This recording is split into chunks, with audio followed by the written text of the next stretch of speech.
شرعي مسایلو کې یوه شرعي مسئله دا ده هغه سیستاني فتوا په مطابق څه کمرې کې که پټوان لګېدلي دي کوم طرف ته ویلي نه وي هلته المونځ مکروه ده.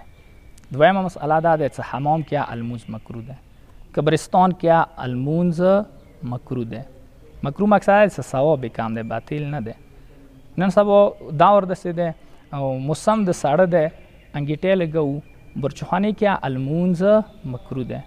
خو کوم ځای کې څه اور لګېدلی وي نو هغه اور مخ ته المونځ مکروه ده.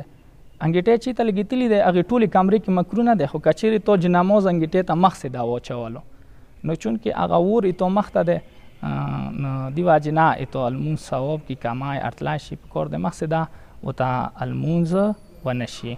نو یعنې برچخانې کې المونځ مکروه دی. یوه شرعي مسئله دا دی څه کله یو انسان انګیټې لګېدلي دی بیا موږ وایو هغوی کمرې کې نو رانه کړي نو ښځې کړي بیا څه کله لمانځه مندا شي بیا په یوه ځای لمانځونه کوو. که چیرې نر سړی ښځې سره په یوه ځای ودرېدلو نو بیا المونځ صحیح نه دی. پکار دی که ښځه نر سړي سره په یوه ځای المونځ کوي پکار دی 2 زنو وروسته ونه ودرېږي. که چیرې خامخا یوه ښځه ضد کوي څه نه همیشه به مو سړی ونه وروسته نه ودرېږو مخکې لمونځونه ونه کوو نو بیا پکار دی 10 زیرا مخکې ونه ودرېږي. که بیا کیڼ طرف ته ښي طرف ته ونه ودرېږي پکار دی 10 زیرا پورته ونه ودرېږي یا کار ته ونه ودرېږي المونځ صحیح دی.